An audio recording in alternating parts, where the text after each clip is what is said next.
Hello and welcome to Wyrd Wessex. My name's Andy. My name's Craig. I'm Pat Robinson. Guest on the show. Yeah, guest on the show. Yeah, you are. Unless you want a permanent spot. Yeah. We'll see how this goes. Convince me. So we're talking about Barrows today. Well, actually, before we do that, because we haven't mentioned where we are, so for anyone that doesn't know, we're at the Ancient Technology Centre in Cranborne. I've heard of that. Have you heard of it? I have. Yeah. And that's because you guys are doing your Fog on the Barrows film project today and tomorrow. We are. That was a deep sigh, Pat. It's going to rain tomorrow. It's going to rain tomorrow. We're in quite a Barrow-esque building right now in the ATC. We are. Well, spoiler, this is actually potentially going to be the Barrow in the third part of the story that we're telling, isn't it? Mm. Wow. Exclusive for the podcast. Exclusive to the podcast. Annoyingly, a lot of Barrows don't really have the space or the presence that looks as good as you might want on film. So potentially using something that isn't a Barrow for the Barrow is probably the way to go. And it's quite, without giving anything away, it's quite a grand Barrow as well, isn't it, what we're dealing with? Yeah. Yeah, it is. But, sorry, before we got into something interesting, Craig rudely interrupted. What were you going to say? Well, I was doing a bit of research about Cranborne. Yeah. And I found a couple of interesting tidbits, shall we say, before we go. And one of them links to the idea you had, because you said that you wanted to start doing conspiracy theories. Yes. So I've got a conspiracy theory. Oh, go on. I'm going to have to read this off my phone as best that I can, because I won't remember all the details. So in 1935, T.E. Lawrence, you know T.E. Lawrence? I've heard of him. Lawrence of Arabia. He died in a motorcycle accident Yep. just a short distance from here, at a place called Clouds Hill. Yes. And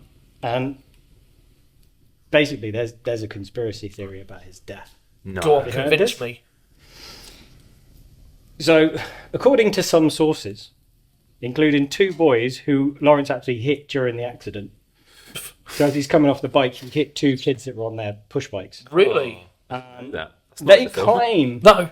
shortly before he came off the bike, there was a black vehicle on the road. And this was also witnessed by, let me see, where's his name? A Corporal Ernest Catchpole also says he saw a black car, and he testified in court about this black car. The boys later changed their story after pressure from the Secret Service. So the theory goes is that someone assassinated T.E. Lawrence. I say theory, conspiracy theory. But yeah, it's there was another guy as well called George Bro, and he actually made the motorcycle, and he refused to testify because he found evidence of black paint on the petrol tank. Oh. Goodness me. So that is one I could potentially be convinced of, you know. Didn't he have some quite extreme political views? I cannot remember. The extreme political views was he didn't want to dick over the Arab world No. after they'd basically split up the Ottoman Empire. No. And he very, very vocally complained about what Britain did afterwards, which is, you know. Fair. So, you know, I'm not. I think, on the other hand, driving was really crap back in the 30s. You know, it's, you know, vehicles weren't what they are now.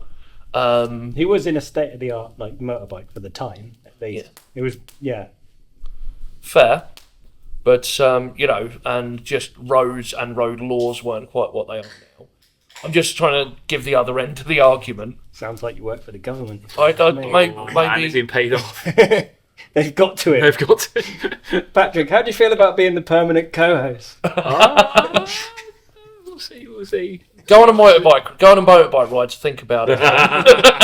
Oh, no. No, you know what? I'm like, out of 10, I think I'm like a 4 on that. I'm still not convinced, Okay. but I reckon that's one of the more likely conspiracies. I might go 5. Yeah? Could have happened.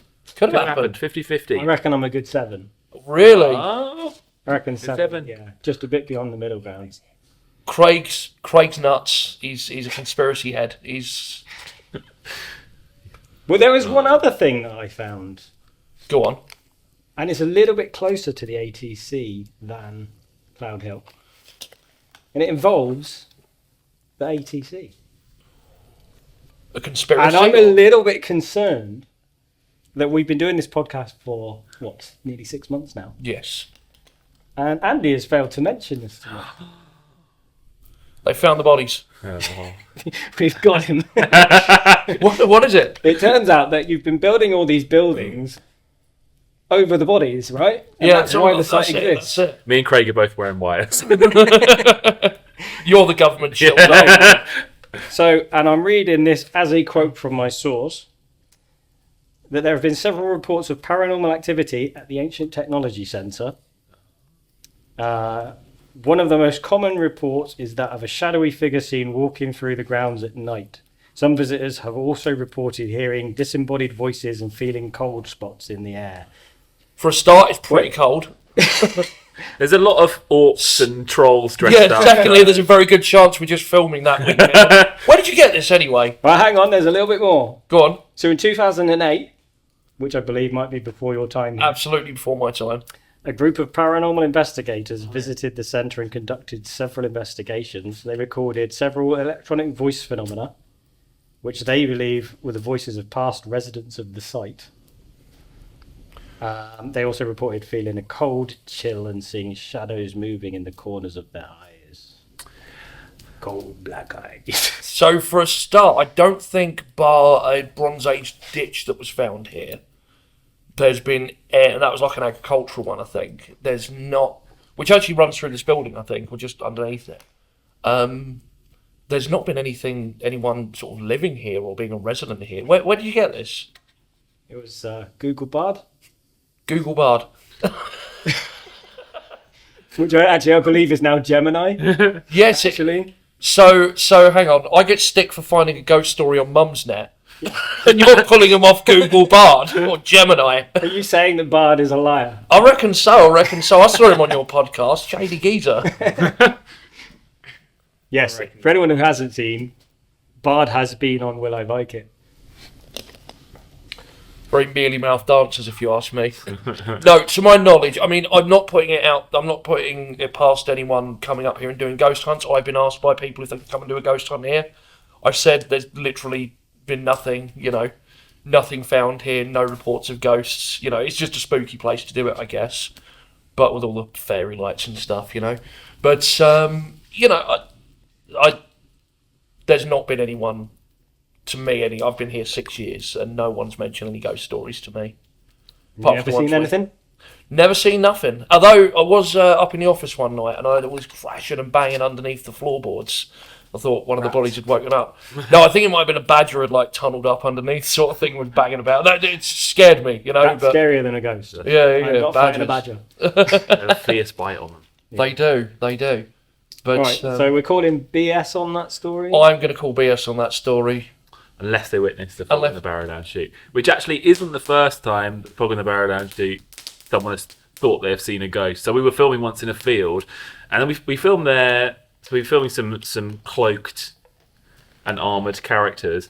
There were cars driving by. The next day, a car had slowed down, and a woman got up and said, "Were you filming here yesterday?" I was like, "Yeah."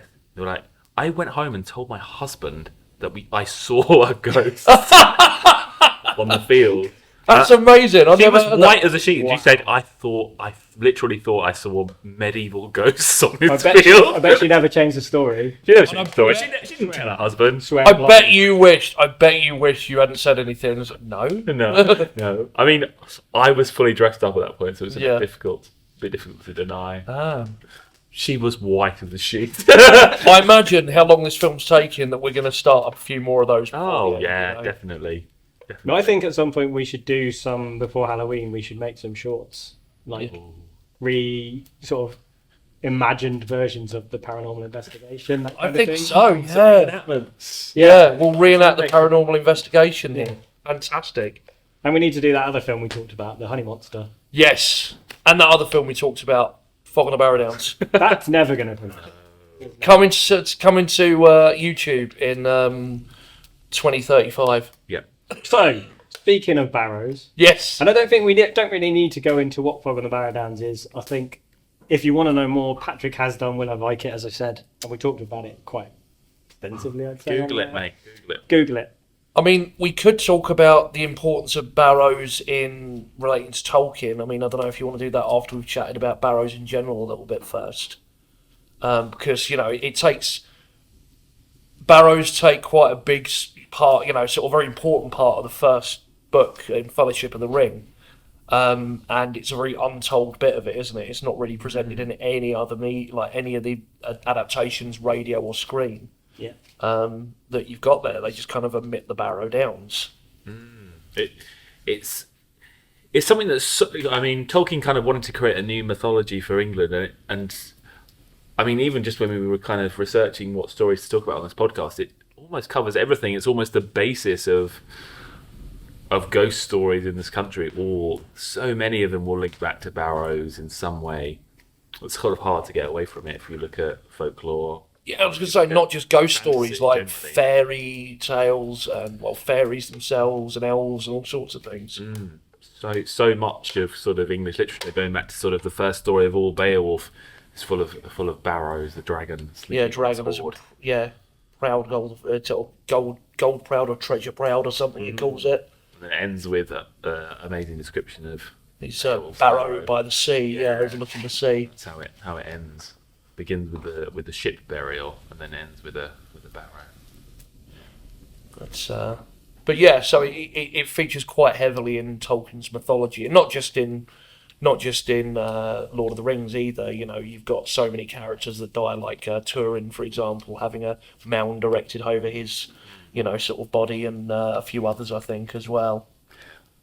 But so yeah, we've had barrows. So Wessex, for example, hotspot for barrow. I mean, you get barrows all over the country, but Dorset, for example, has got some of the most numerous sort of round barrows. You've got long barrows, you've got round barrows, bowl barrows. You've got different types of barrows. I know Wiltshire, I think there's something like 260 something. I tried to look up how many. I couldn't find an exact number. So there's 260 something long barrows in the country. 140 something of them are in Wiltshire. Wow. So that is the place. That's why we don't need fairies. That's it. Although the long barrows, they are older. They tend to be sort of more Neolithic. And then you go into the Bronze Age, you start getting these round barrows, which are like the ones you start seeing around Stonehenge and around Dorset. We've got one up at Knowlton Rings, which is very close by to here, and that's the largest one in Dorset.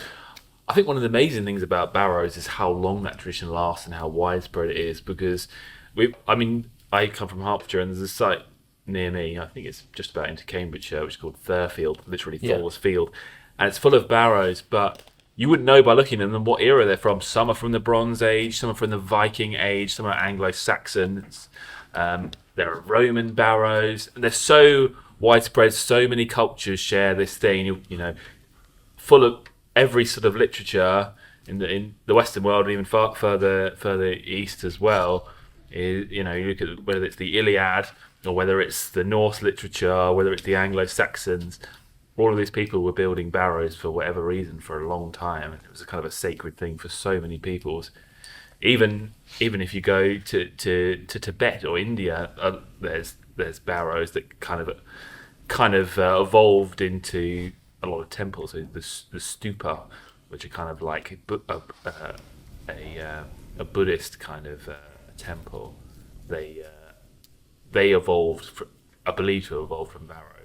But it's such a widespread thing, isn't it? Well, it's interesting you say about a temple, because I noticed with long barrows, there's a strong belief that it's hard to prove, obviously, but they were, you could open and close them, you could go into these things, that they think there would have been an active ritual space potentially as well, and they would potentially take the bones out. Now, whether that's to go and do stuff in there themselves, or whether that is to use the bones in some kind of reverence of them, I don't know, but you go to places like West Cannet, like Newgrange is a prime example in Ireland, because you've got the weird acoustics in there as well, and you get that at a few different barrows, and that seems beyond kind of, chance. Just that, I think, it would have been a space of ritual along Barrow, which kind of feeds into that fairy lore. Like a lot of these places later on in sort of like the early medieval period. They started being described as the devil's this or the devil made that. We see lots of it, like the quoits, like these standing stones that the devil was playing quoits and chucking them over the hurlers, the guys that were playing, sort of hurley on Sunday and got turned into stone. It's always like the devil did this, the devil made that, and they think that might have come from kind of an explanation for things they knew were kind of pagan. They're like, that's a devil made that rather than the devil. A devil made that. So they've always had that, even post-pagan sort of Britain. I think they've had that connection to, otherworldly places, even when people weren't using them as spaces of reverence or ancestral reverence or anything like that anymore. It is interesting how they're kind of, they're weird places. You said it. Yeah, I said it. They're weird places, and but a lot of them are in Wessex. And a lot of them are in Wessex. Got to be said. You could shorten that, I guess. You could almost shorten it to something like Wyrd Wessex. It's copyrighted. You can't have it. Yeah, damn. They have this sinister connection, which is hard to know how much. If you look at sort of the early literature, whether it's Norse or Anglo-Saxon, like Beowulf, it's hard to know how much of that is sort of a Christian perspective, putting a negative influence on the Barrow space. It seems like in even in the Norse poetry, which is some of it at least is pagan, there is this kind of weird, dark kind of connection with death and with kind of another world, which is perhaps sinister.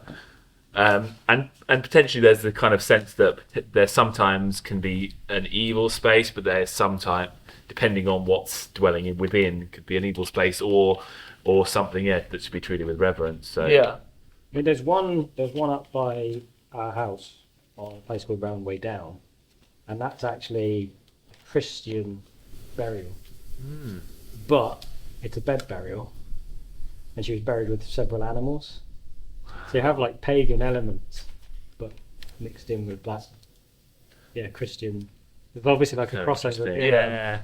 See that with Sutton Hoo, of course. Like there's pagan in many ways. It's a pagan burial, but there's also definitely Christian elements in there. And if it was Radwald, as we think it was, there's in Bede you read that was offering had an altar to Christ, but an altar to what Bede considers demons, which were their pagan gods. So he was sort of hedging his bets a little bit, maybe. Which is definitely interesting, and I think you can look at that in a number of ways, whether that's a proper mixing of Christianity and paganism, or whether it's sort of hedging bets, or whether it's just sort of a really human response of just kind of reaching out to whatever kind of spiritual entities might listen, and just hoping that something out there might be listening to you. Well, I mean, not to stray too far away from the topic, but just to touch on that, like. You look back then, you got things like the 9 herb charm and like field blessings and stuff like that call on Ursi the Earth Mother, as well as it's a very mixed sort of that early sort of Saxon kind of landscape. You had that cross of paganism and Christianity where it wasn't quite, you're either one or the other at that point. And I think that would cross over to how they see Barrows, for example, in Beowulf, but not, sort of with other Norse stuff as well, like the story of Fafnir and Regin and Sigurd. It's a barrow that the dragon, or Fafnir, having become a dragon through his greed, has then sort of inhabited. There's a lot of folklore with dragons and barrows saying, that's where they're attracted to, because that's where this old gold is, that's where hoarded wealth is. In Beowulf, you get the sense that they're also, it's interesting to see in things like Beowulf, they're kind of like, they don't really understand what is there, but they kind of know that it's an ancient people that's potentially unrelated to them. They talk about an ancient people wiped out long ago, and they're potentially talking about Bronze Age people here, but they don't really have the words to express what they're talking about. But that can also be kind of interesting, and there's obviously a place where they can they know there's something there, but they don't really understand what's going on there. So in a lot of mythology, you also get the idea that it's a portal, not just a place of darkness or spirituality, it's a portal to the other world. That's quite strong in Irish mythology and in Welsh mythology as well. So I remembered all the names. I wrote it down. Hey, it's a Welsh story. Mythology is hard. It's Pwyll, which is not how you think you'd spell it, but you do. Who's the prince of Differ he's in the Mabinogion. I can't remember which cycle it is. I think it's the first one. Now Pwyll dares to sit on a mound called Gorseth Arabeth. Yeah, I think so. That'll do. And he sees a lady dressed in gold sort of riding a white horse that could not be caught. So he goes chasing after this lady on a horse. And it was Rhiannon. And eventually he enters the underworld, which is Anun.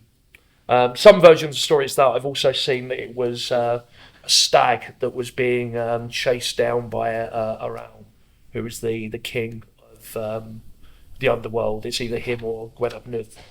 And essentially he enters the around where he exchanges places with Around and rules in its place. So he goes there for a year, and Around rules in his place for a year. But it's through the Barrow to do it, and that was seen as the place to cross over into the other world.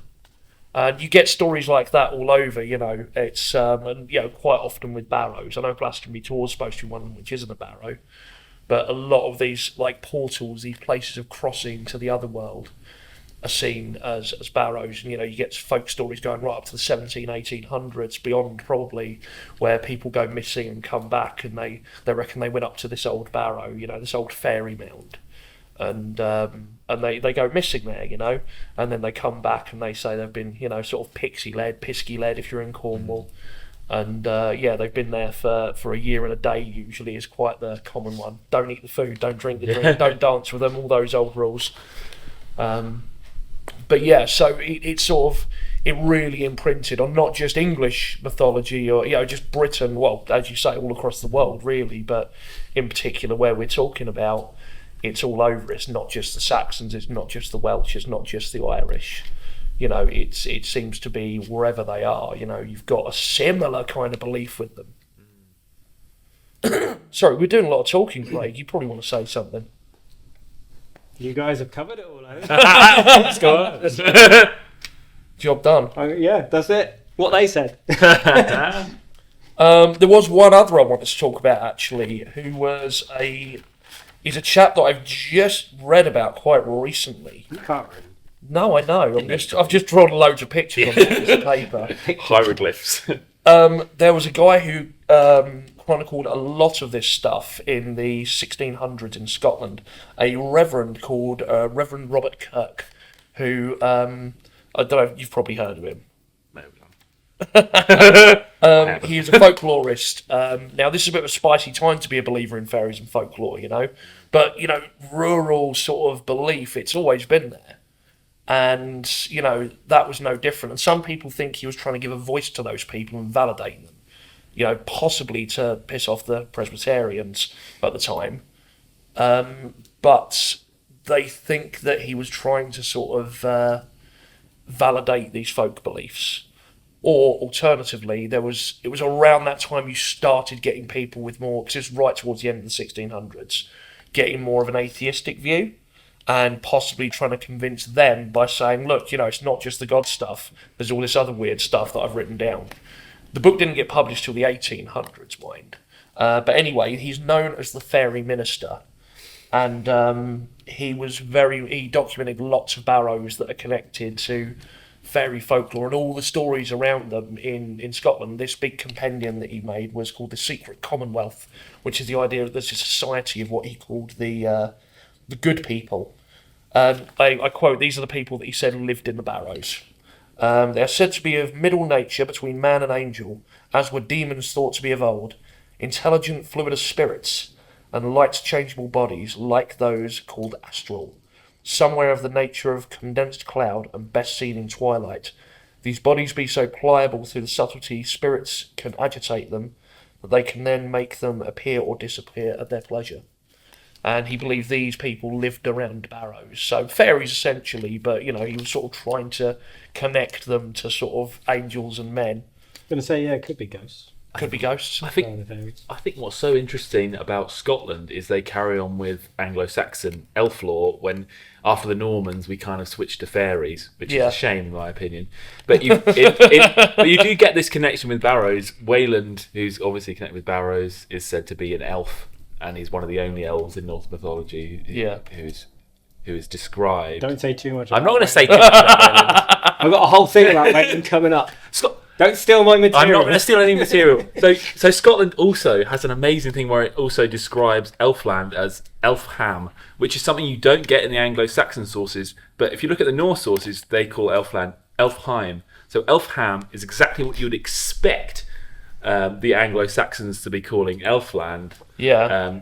Elfham, ham meaning home, like Heim in Old Norse. But it's quite interesting. You don't get that. That word doesn't appear until you start seeing it written down in like the 1600s and 1700s in Scotland. So you could imagine the Anglo-Saxons, even though we don't have much mythological stuff from the Anglo-Saxons, you could imagine they were talking about Elfham in the same way that the Norse were talking about Elfheim, which is quite interesting. No, that really is. And he needs a bottle opener. I do actually. He's looking lost. I am looking lost. Can you not use your armour? There must be some angle. There's There's so much steel, sharp bits of steel.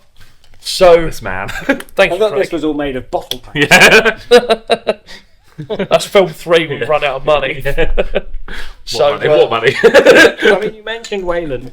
I'm going to need a torch for this. Yeah, I was leading on stealing material. just That was to a add, lead-in. the reason I am dressed like this in bottle cap armour 'Cause he's a weirdo. quite, is because I'm a weirdo. Says the guy perfectly normally dressed. We have been filming at the ATC for Fog on the Barrow Downs this weekend, as we mentioned earlier. I'm going to cut this. And this is my bad guy costume. There's no elves. There's no elves, not yet. We'll find a way. We've got fairies and gnomes. This is a retelling of the Weyland tale, written by my wife. Listen, this is a tale from the time of our ancestors, when kings had luck, princes had valour, and blacksmiths were magic. The most famous of these was Wayland, who forged his treasures deep in the old spaces beneath the ground, built here by tribes long dead. The skill of Wayland was well known. You wanted a magic ring of invisibility, you came to him. A sword that never needs sharpening, a box that remains locked, unless the right words are spoken, bright jewels that hide as pebbles in the wrong light, Wayland's your guy. King Nithud heard of these treasures and wanted them for himself. He came to the smithy, riding up from the valley, with a few of his best thugs, and dragged Weyland out from his home. The king stole his sword and wore it for himself. He stole the ring intended for Weyland's only love, and let the princess wear it, though no trinket ever existed that could improve the sight of her face. The tendons in his legs were sliced apart, and he was thrown into the dungeon and forced for many years to forge his wonders for the jealous king. Nithud's reign was prosperous, and he became renowned for his generous gifts. One day his two sons came to Weyland's cell to ask if he would craft them weapons of their own. "Of course, my lords," he said, "but I'm starting to get old. It is hard for me to work, a lonely cripple, down here in the darkness. Perhaps if you moved my seat a little closer to the light." The princes agreed, unlocked the iron door, and entered. They bent either side of him to lift his seat. Weyland gave a cry, "Vengeance! Vengeance is mine!" He beat the young princes with his hammer until their brains were squished from their ears. So once they were dead, he began to work. He tugged their bloody scalps away from the bones, and with their broken skulls, he fashioned the finest cups. You couldn't tell that they were anything but the purest white porcelain. These he wrapped and sent to the king. Then he gouged the eyes from their sockets and shaped them into glimmering grey-blue jewels that winked if you stared at them for too long. Then he wrapped and sent them to the queen. He wrenched the teeth from their dripping mouths, set them in silver, and created the world's creepiest brooch. This he wrapped and sent to the princess. Then he gathered up every scrap of metal, every cog, chain, every leftover gemstone or splinter of ivory, and made a pair of wings to fit his back. He was about to leave his cell and escape when he heard footsteps. "Mr. Smith?" Weyland peered closer as the visitor, and realised that it was not, as it first appeared, some kind of goat-human hybrid, or a product of the cruelest witchcraft, but simply an ordinary, rather ugly young woman. "Princess," he said, "I knew it was you. Your beauty is famed across the land. What can I do for you?" She took off his ring, his wife's ring, the ring her father had stolen. "Could you fix this?" she said. "I'm terribly careless with it, and it's got a bit scratched." Now perhaps poor Weyland should not be blamed for what he did next. He'd spent a long time in the dungeon on his own, and that sort of thing can get a man down. It's possible he was suffering from post-traumatic stress. Let's face it, making a brooch from someone else's teeth is a good sign that you may be a little unwell. He nodded, smiled sweetly, and took the ring, slipping it into his pocket. Then he nodded, smiled sweetly, took the princess and raped her. When it was done, he left the cell, his sunless cage for so long, and launched himself into the sky towards home. Wayland went on to make many more things, and he had many more adventures, and many more tales are lost, but one thing we can be sure of, nobody ever messed with Weyland the Smith again. Wow. What a charming retelling. Yeah, I mean, I knew the story, but it's Didn't torture. yeah, it's pretty pretty intense, that one. It is an intense story, yeah. There's quite a lot of it in the Norse ones, isn't there? There is. I mean, he appears in both Wayland, doesn't he? He appears he appears in the Norse literature. He's the full story is in the Norse literature, but he's mentioned in Beowulf as making Beowulf's coat. Yes, His that's chain right. mail coat. He didn't make Tyrfing, that was Dvalin, wasn't it? No, that's what I was going to talk about. Oh, okay. Silly Oh, sorry. Yeah. My material. Just to add, before you start, on the topic of Wayland again really quickly, he's actually on the Frank's casket as well, isn't he? He's on the Frank's casket. There's also an amazing brooch of him with the wings, which we Yes. think is Wayland anyway. Yeah. It could be Loki or someone with There's so many like that, like the staring face and people like that. Heimdall, no, that's, sort of, you do get. Yeah, I mean, there's multiple characters that have wings in Norse Yeah. sources, and there's probably many stories which don't Yeah, survive. just lost, yeah. But it's probably Wayland, and he's on the Frank's casket, which is one of the oldest kind of Anglo-Saxon imagery that appears, which has actually, going back to that theme, has Christian imagery and it has pagan imagery as well. Yeah. I was going to talk about the saga of Hervor and Hedric, and I was partly going to talk about that because we were also talking about Tolkien, and this was a saga that really inspired Tolkien. Christopher Tolkien, Tolkien's son, Christopher Tolkien, made a great translation of the saga.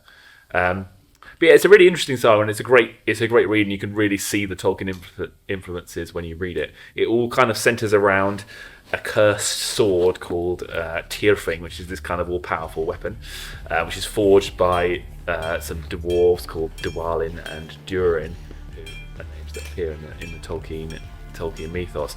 But basically, they forge this sword. Every time you unsheath this sword, it means a man is going to die before it's sheathed, and when it's sheathed, it's going to be sheathed with the blood still on the blade. It'll cut through anything like it's cloth.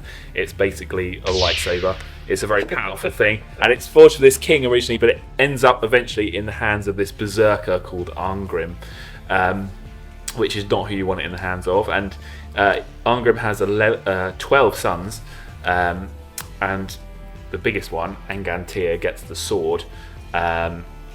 And they're not a nice bunch, these berserkers. They go around and they just cause havoc everywhere across the Northlands, basically. One of the brothers, Hjorvard, he wants to marry a Swedish princess called Ingebjorg. There's also someone else that wants to marry the Swedish princess called Hjalmar. And basically they end up... Basically, the Swedish king, he doesn't want to get in a fight with these berserkers, so he says something crazy. He says maybe the princess should get to decide who she wants to marry, and she obviously doesn't pick the terrifying berserker. She picks Hjalmar, and this causes a lot of problems. So the berserkers are immediately in a rage, and they want to have a duel with Hjalmar and his men. And they meet on this island called Samso, which is often kind of connected with kind of dark and magical things. But anyway, they have what's called a Holmgang. They have a fight, and the berserkers, they go into this mad rage, and they kill all of Hjalmar's men. But once they're in this berserk, after they've kind of come round from this berserk rage, they're in a weakened state, and that means that they can basically be killed. And basically, the end of the story is that they basically end up all being killed, and they get buried with Tyrfing in a barrow, and they kind of stay there for a while. But Angantyr actually has a daughter called Hervor, who's a shield maiden. She's one of these characters that kind of appears, these female warriors that appear in the Norse sources. She's actually not a nice character either. She's quite a terrifying person, but she comes to try and reclaim the sword, and the story at that point kind of descends into it kind of descends into poetry, and I was going to actually read a little bit of this. Hey.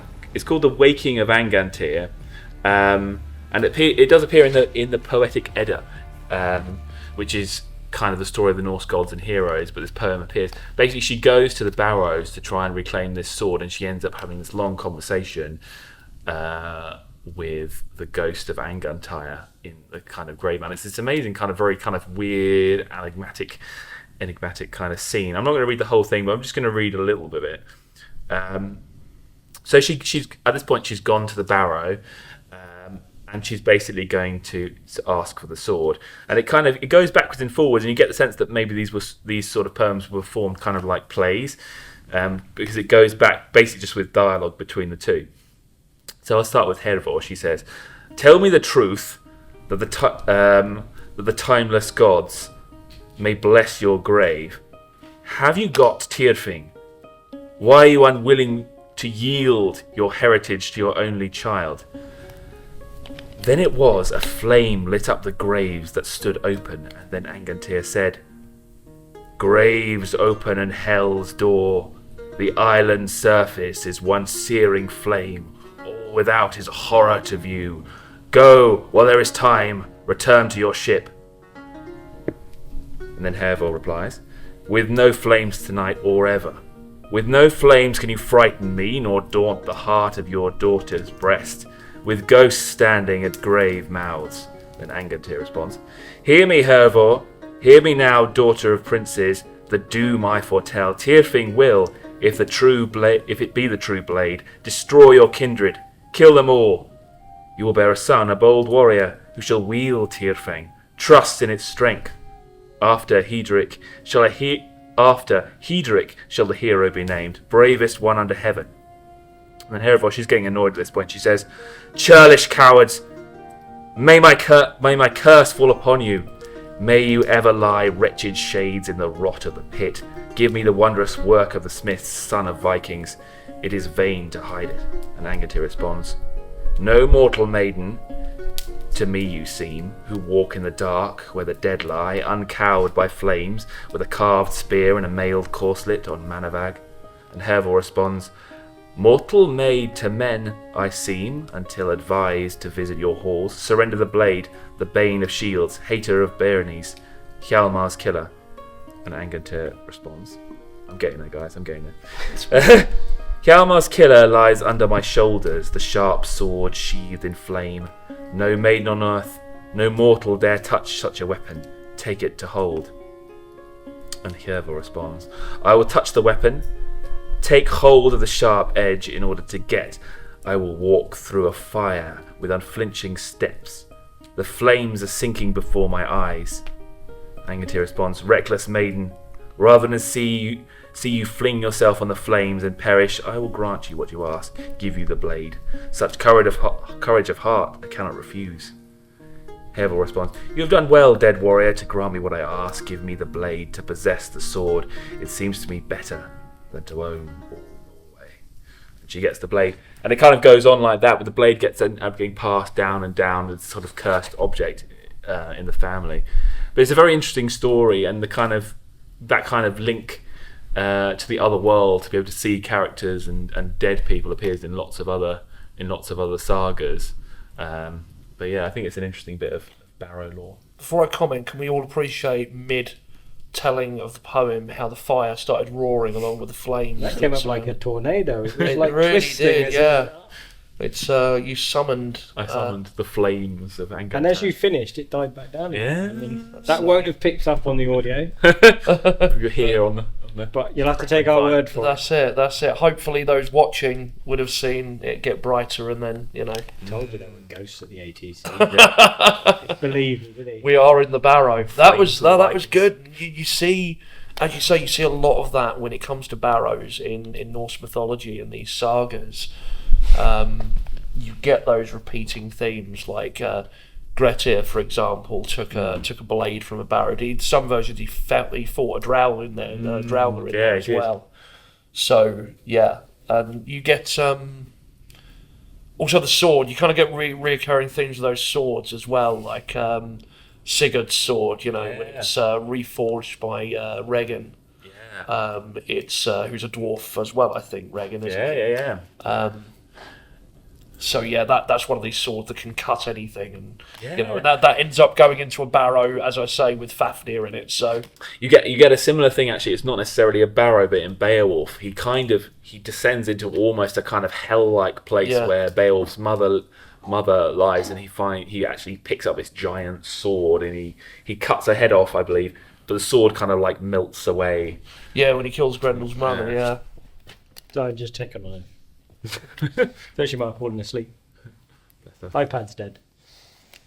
May as well sleep. But Life is pain. But no, I like that. I like that a lot. I need to go back and read. It's been a long time since I've read that, apart from for making the notes that I made. I've got notes on Wayland. I've got notes on that part of the saga as well. Not a full thing, but so I've very much whittled down what I can speak about now.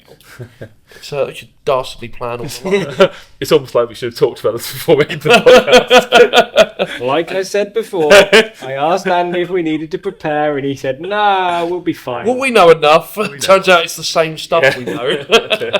I don't know nothing. I have to make notes. No, nothing. So what you got for us, Andy? Barrows are cool. They're green. Well, I'll get rid of those ones because that's what you just talked about. So there's a couple of little ghost stories, to be honest, because after all the heaviness of killings and stuff like that, I thought I'd go like a little bit more modern to when we're getting into that the fairy lore and the ghost lore around Barrows. So one of them was actually in Reverend Robert Kirk, the fairy minister country, in Stirling. There is a place called Doon Hill, now near Stirling, and that has it's a big wooded hill, and on top of it you've got a Bronze Age cemetery, so little mounds, sort of evidence of a hall there as well. When they've had sort of archaeological digs there. Now that is a place that's sort of steeped in fairy lore. And one morning in 1692, after a sort of a very misty morning, they found a body up there, and it was none other than the Reverend himself. It turns out he went up there one night, no idea why, walked up to the top and just dropped dead on just in the midst of these barrows, these mounds, and probably of a heart attack. He probably liked walking up there. He was very into his fairy lore, but the local legend is that he was taken away by the fae, by the fairies. Now, some people say this was as a reward for his reverence for them, he was taken to the other world. Others say that he was taken for revealing too much of this unseen court. But even to this day, there's this rumour that persists at his grave. There's no body under there, that he's actually the minister to the fairy queen, which I really like. They should have buried him there. This is true. This is true. If he liked the place. But there is also a story that's a little bit more local, which is from a couple that visited West Kennet and Long Barrow. Oh, I've heard of that. Yes, you have. In 1992, they're on holiday. Now, they'd heard a lot of rumours anyway about it, because there is a legend at West Kennet Long Barrow that, and you get a lot of these at Barrows. In some of them in Wales, I know there's been ones of, it's Cornwall actually. There's one of a knight in golden armour standing outside a barrow, and he sort of fades into the barrow. Other ones, there are people standing around the barrow that fade around at sunrise. Now, West Kennet's rumour, and apparently it's been seen by a lot of local farmers, who would tend to be the ones up at, sort of the crack of dawn, tending the fields, that a man and a dog, and this dog has red painted ears, they're very specific about that, are standing, and this man is in white robes, standing outside the barrow, looking away from the barrow. We just released a short about this, mate. Yes, you did actually. But anyone that for follows people our social media will have heard this story. For people who haven't seen it, I'm explaining to Patrick. It was a very brief short, to be fair. You've probably got more on it. But yes, and it is seen. It is reported that these figures of the man and dog turn around and then at sunrise go into the barrow. But in 1992, I don't think you got that story on the shore, did you? No, I didn't. I think I know this one. So yes, so a couple who'd heard this, they'd heard, they knew it was supposed to be a bit spooky. They weren't big believers. They went up there, and it was quite a quiet time. So the lady's partner, and these guys haven't got names, so the woman's partner walked outside, just pacing around, looking at the big stones, sort of those entrance stones outside, the big ones. She walked into the barrow and was exploring the interior with interest. Before she could cry out, however, she was grabbed by unseen hands, and this was right at the back, and she felt herself being dragged. She couldn't speak, she felt like she was being choked, and she felt herself slowly being pulled back without being able to stop herself. She described it as like being pulled through sort of thick mud. It was almost like a feeling of resistance to the deepest, darkest part of the chamber. She was able to break free and catch her breath, and she rushed outside and told her partner of what happened. She told her partner it felt like, had been immersed in mud while trying to escape, and all her movements were a huge strain. It had only been a few minutes. She swore that she'd been in there for longer. Later on, a team of supernatural sort of detectives went up there, some experts, and they apparently didn't get much apart from the back right chamber, where they felt a very strong presence telling them to leave. So, and that was after hearing this story as well, which kind of corroborated with that, or maybe it was meant to corroborate with that. So yeah, and I turned up lots of these little stories. There doesn't seem to be anything that modern apart from sightings at these barrows. But there seems to be a lot of these modern kind of ones which just are feelings of presences. I mean, you've been up there more recently than me. Was it up there quite a bit. Was it busy when you were up there last? No, last time we went up there was no one up there but us. But it's a funny thing, really, because when me and Emma first started going up there, I don't know how long ago it was. We've been together over 20 years, so it was a while back. Yeah. But there was never anyone there. Whereas more recently, you'll often go up and it's quite busy. Like, their popularity has risen. Every time I've been up there, it's been really busy, but I think it's the time of day and the time of year I'm going. But it's been quite flooded lately too, so a couple of times I was actually... It's an odd thing for someone that doesn't really believe in stuff, but I sometimes feel drawn to go and visit the place. I get that. Some mead, and it must have been during January. I'd been working nearby, and every day I drive past thinking, I need to go up and visit. But I'd have something on, so I'd have to go straight past. And then the day came when I could go up there, and I only had my work shoes on, and I got to the river had flooded, couldn't get through. And it just had like this succession of reasons why I couldn't get up there. And I was just desperate, like a week later. Right, I'm putting the wellies on and I'm going to get up. We just had to go up. It's they are very special places, Barrows, and I mean, obviously they were built to be that, There is something that draws you to them, I think. And whether it is that sort of, we've always been fascinated with death. I think we've discussed this before. Like, it's always been something that's drawn people. It's the inevitability that's also the ultimate unknown, isn't it?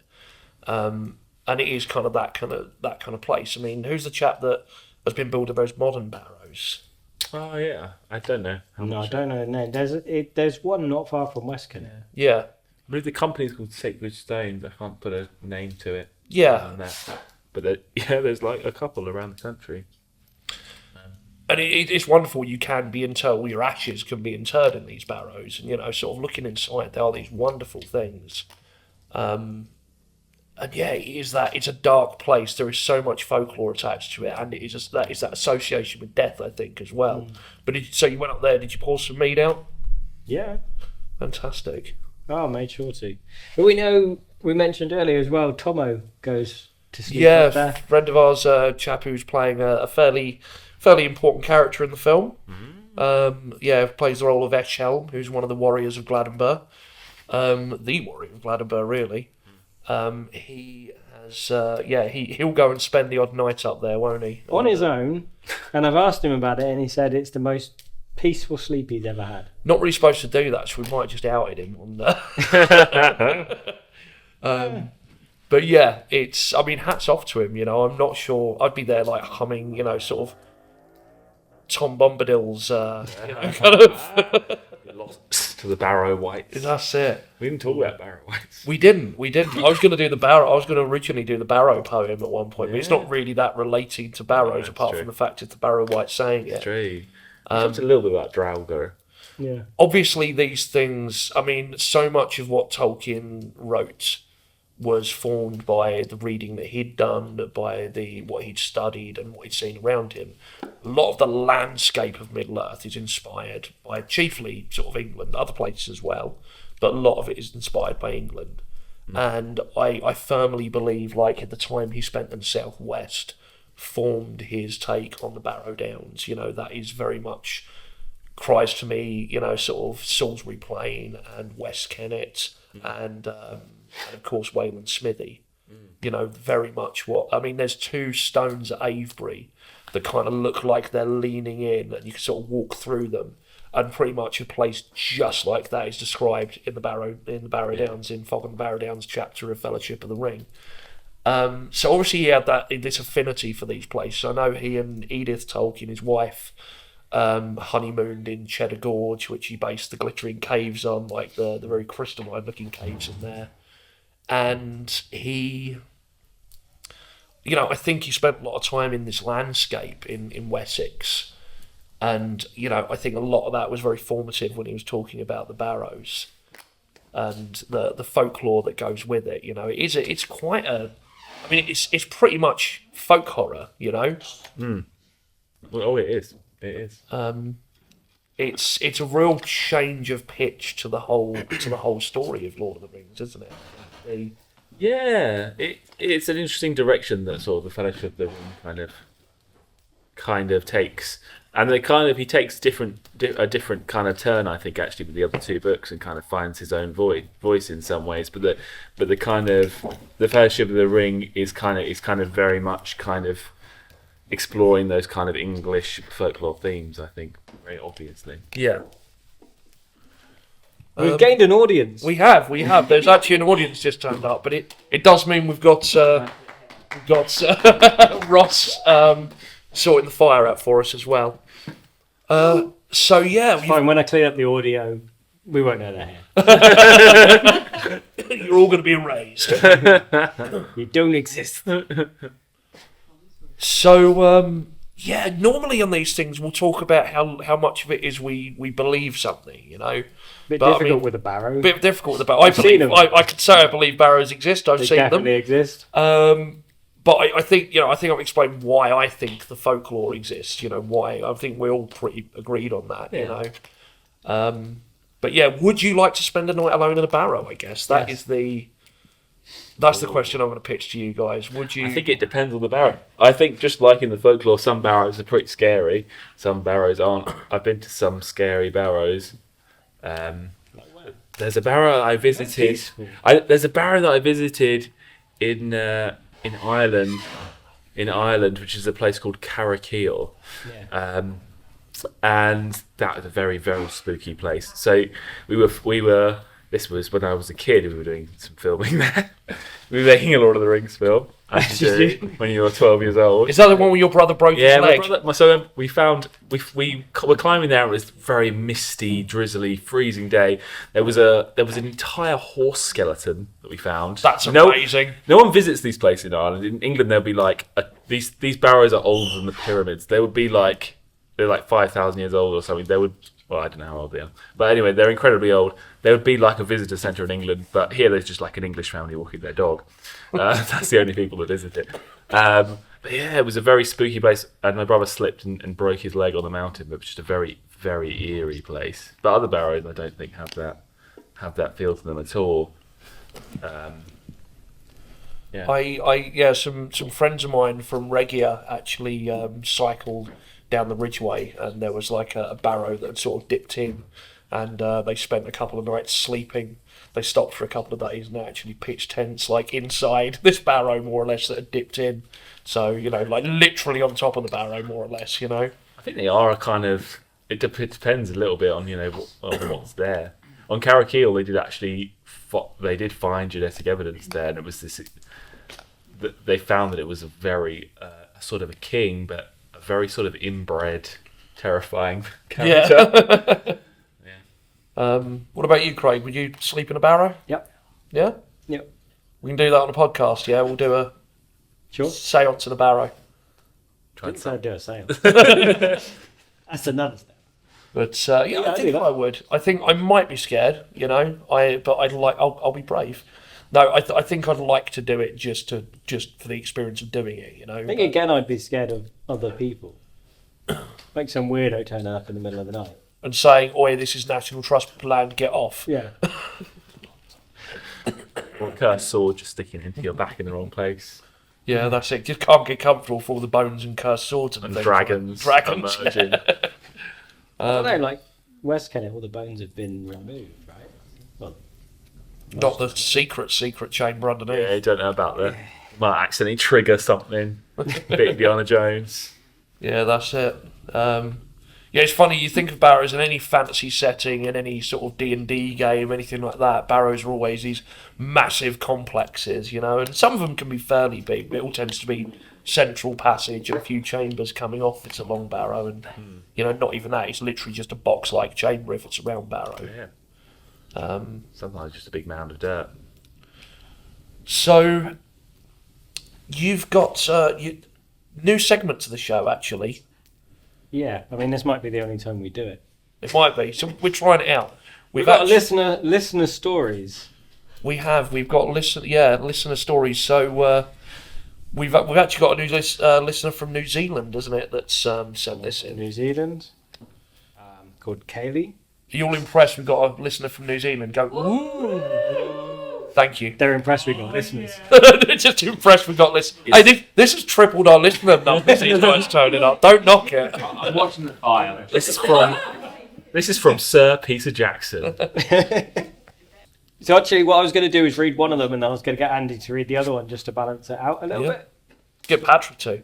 No. They did also say we're to feel free to pick the story apart, so we could even maybe turn to the audience and ask what they think. Yeah. So Wyrd Wessex is filmed in front of a live studio audience. Always wanted to say that. Always. Since about 2 minutes ago. So the first one revolves around sleep paralysis. Always terrifying.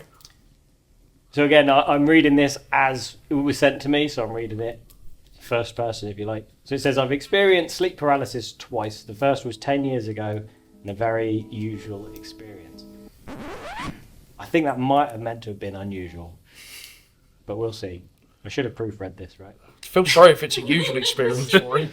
It's a very usual experience. Even though it's only happened twice. The most recent, however, was one of the scariest experiences of my life. It was only a few months back, and I received this week, by the way, so when it says a few months back, it really was. And I'm still freaked out when I think about it. I was fast asleep, then suddenly I felt like I woke up. But on some level I knew I was asleep and trapped inside a dream. In the dream I was laying in bed, and a strange shadowy creature appeared at the end of the bed. Long thin limbs which bent at weird angles. A dark skull-like face void of any hair, it began climbing upon the bed and creeping towards me.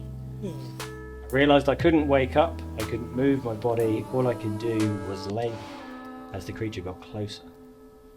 It then started speaking a language I didn't understand. Its voice was loud, deep and rasping, and it felt like it was saying some kind of chant over me. I swear I could hear it in real life, not only the dream. I was willing my body to move, but it wouldn't budge. I could feel the creature's weight pressing down on me, its face barely inches away from mine. I suddenly had this thought pop into my head, that evil forces can't stay if you tell them to go. So using all my might, I tried to shout, "Go away, you are not welcome here." It came out barely as a whisper, but it was audible. As the words escaped my lips, the creature vanished, and I could move again. Needless to say, I didn't turn the light off. My heart didn't stop pounding for the rest of the night. Whoa. What do you reckon? Yeah, it happens, isn't it? It's regular that. Do you know how I dealt with it? Was just keep your eyes closed. It's fine. Just take the raking. Oh no. So, I mean, I've had sleep paralysis before, and it is nasty. I mean, that sounds particularly horrifying. I had the similar shadowy figure thing. It was just Patrick. No, it was pushing me down. But, Thick thin, I'll take that as a compliment. A few years ago. It is horrible, but that's very vivid. But no, I mean, I believe it. I don't think there's anything not to believe there. That like it happens. It's pretty horrible, you know. Yeah. Well, I think on the first ever episode we spoke about. We did, yeah. Paralysis, yeah. That and exploding brain syndrome. But, There was another story. Do you want to read it yeah, I'll give it a read. out loud? You can do that. Oh, all right. Is there So it's from pictures? Apparition. Oh, good. Are you shitting comfortably? Shitting comfortably. Now, this story starts 36 years ago. My mum was heavily pregnant with me, and one evening her labour began. She was excited that this was it. After a few hours, everything stopped. The next morning, she had a phone call from my paternal grandmother, who advised that last night my granddad had a serious heart attack. He died but was able to be resuscitated. When asking what time this occurred, it worked out that it aligned exactly to when Mum had been in false labour. A week later, I was born. 2 days later, my granddad died. He told my grandmother before he died that he was waiting until I was born to make sure I was safe before he left this world. Another week later, my mum woke in the middle of the night feeling someone was in their bedroom. She felt a breeze brush past her and could sense something moving around at the end of my to the end of the bed to my dad's side. Suddenly in his sleep, Dad says, "Hello." Mum throws the light on, no one was there. 10 later, as I wake up in the middle of the night to go to the toilet, on the way back I see a figure standing in my bedroom doorway. It was my granddad. He matched with the photos I'd seen of him exactly, down to his pipe hanging out of his mouth. I freaked out, ran past him into the bedroom and hid under the sheets. In the morning I got up and my parents were at the table talking about the weird things they'd experienced that night. My mum woke up again and felt a breeze brush past her. Dad had also woken and just knew Grandad was there, visiting them. I could easily have dismissed what I saw as a dream, but given they both experienced something the same night, and it wasn't the first time that Grandad appeared to have visited us, I truly believe that he keeps an eye out for us and wonder when I'll see him next. I don't know if... Grief can do weird things, you know? Although 10 years later, I guess, that's, you know... Yeah, and from her perspective, Yeah. wouldn't be any grief, I wouldn't imagine. I mean, he died 2 weeks after she was born, yeah? True, yeah. Well, no, just a few days, actually, I think. Yeah, that's a tricky one. It's... Again, because I know it's awkward because I know, you know, sort of the listener's probably going to listen to this, and They did say it was fine to pick it apart if you want to pick it apart. I mean, as I mentioned before, I saw my grandmother in the reflection of a TV like a little while after she died, but I also realised I was very young and your mind plays tricks on you. But I knew her, you know. But this I story met her. has some corroboration between the Other parents people, as well yeah. on the same night. It's it's very. I mean, this isn't the first time it happened to the parents though. They said they'd experienced like weird stuff before, relating to that. I mean, what do you guys think? Oh, it's hard to know what I think. I sort of go backwards and forwards on these sorts of things a lot. Whether like I believe them, whether I don't. It's a tricky one, isn't it? I don't know where I'm going to put myself right now. I'm not going to discount what other people think they saw or felt they saw. Yeah. Say that that's not true and didn't happen. I'm not going to say that. But at the same time, you've also got to be skeptical of these things, otherwise you get drawn into believing into everything at the same time. It's interesting. I don't know. Just out of interest, we have an audience of 10. I was just thinking this. How many people believe in ghosts?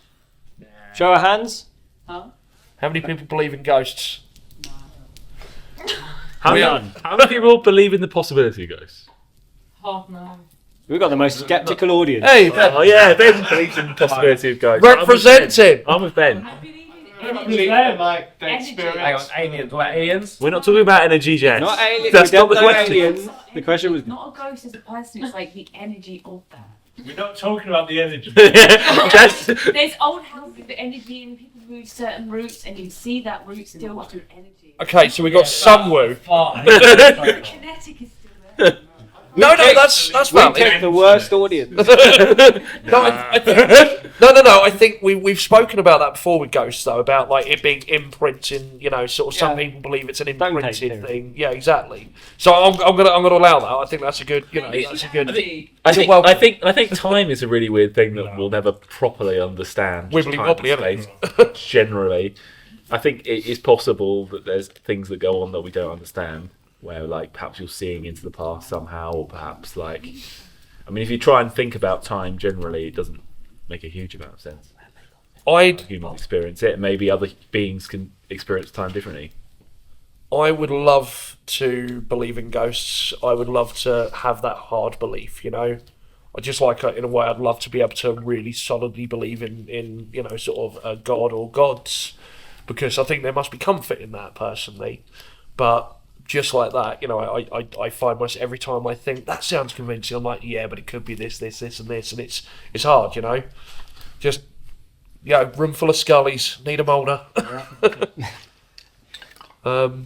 So yeah, we had audience of how many was it? About 10, and yeah, we had 3 possible believers.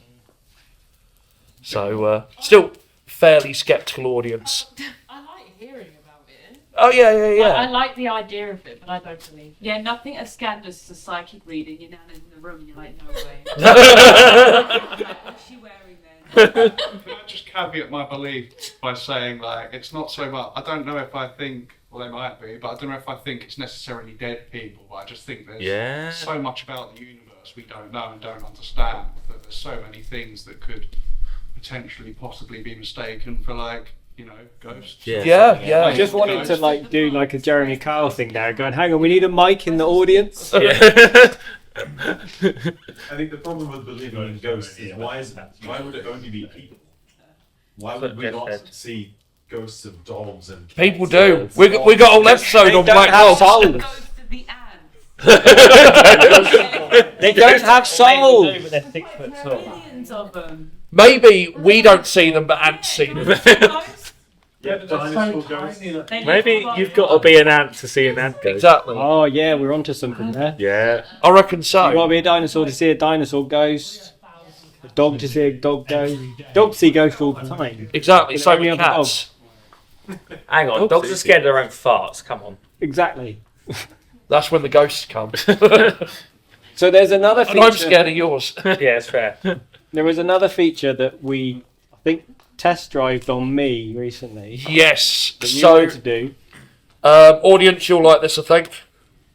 I want to add a new feature to the podcast whenever we get a guest on. This it's is a quite- guest, by the way. Yeah, Paddy doesn't usually with our podcast. We're considering using him to replace Andy at some point. Yeah. Please do, please. I need my life back. That's my husband. The segment is Florida Man. Yeah. Basically, we get the guest's date of birth and we put in Florida Man after to see what story we get up, because Florida Man stories are weird. Right, 4th of June, Florida Man. See it. Florida Man throws baby at deputy following wild high-speed chase. Dramatic new video has been released of a Florida man who led police on a wild high-speed chase in Indian River County right before he threw his infant baby at a deputy. Wow. Luckily, Deputy Jacob Kirby caught the flying baby as other deputies rushed in to arrest 32-year-old John Henry James III. Did he have a picture on? But yeah, so there you go. That is your Florida Man story. So That's bizarre. that is. You're like, hang on a minute. I like that. I'm still processing. We haven't done Craig's one. We did on a preview. You've got to go and watch the rest of the You're going podcast. to have to tune into the podcast. It's almost like I want to listen to the podcast. So, I guess we're on weird news now. Baffling footage shows mystery glowing dots flying in the night sky of a Chinese city as locals panic and fear alien attack. This baffling footage shows dozens of mysterious glowing dots flying over the city buildings in the night sky. The video filmed in China has worried residents as it was a sign of aliens coming to Earth. Kind of looks like insects to me, not gonna lie, big insects. Yeah, I've seen it. I'd say it's insects. But it kind of almost moves like a murmuration, doesn't it, of birds? Like it kind of, like rather than just buzzing around. So I get it. It does very. If you've seen like the more modern alien invasion movies where like the aliens are like lots of swarming little things that are glowing, it's kind of like that. So It's like the aliens are insects, though. Yeah. Yeah, that's it, or actual insects. But they do look very glowy. The strange sight was captured above the streets of Dayang in China's southwest Sichuan province. One phone film video shared on the Chinese version of TikTok shows a train of shining lights floating above the tall residential buildings. Some believed it was a dragon as well. As this involves TikTok, we need to cancel this whole story, right? Yeah, that's it. That's true. Yeah. We're being suppressed by TikTok. We are being suppressed. We're in a war against We keep banning our videos because there's a cock in our logo. Who'd have thought it? Having like a naked willy on the video would, Stylised. Stylised. It's ridiculous. Another video posted on the same day shows countless luminous dots hovering next to a building and circling around in the moonlight. After a while, they slowly dispersed and joined the long train apparently seen in the first clip. It's insects. Come on. Let's face it, it's probably insects. Has anyone else seen the pictures? I'll show you all later. I'm not going to hold this all up. I'll tell everyone if it's insects or not. It's insects. It's insects. Look at it. Or maybe just dust. Fireflies. I'm not going to play the video actually because it's going to have a horrible loud ad. But it's insects. It's probably insects. But it sparked panic though. It sparked a big panic. Kind of. Sparked a panic. Yeah.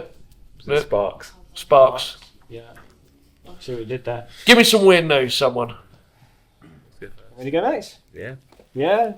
So my headline is Fluffy the alligator snapping turtle with nasty bite found in Cumbrian tarn.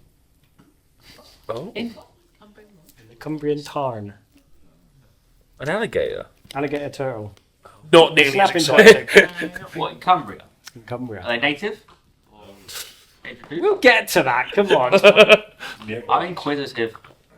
I mean, I won't read the whole article. So it's been named Fluffy. Good name for a snapping I reckon so.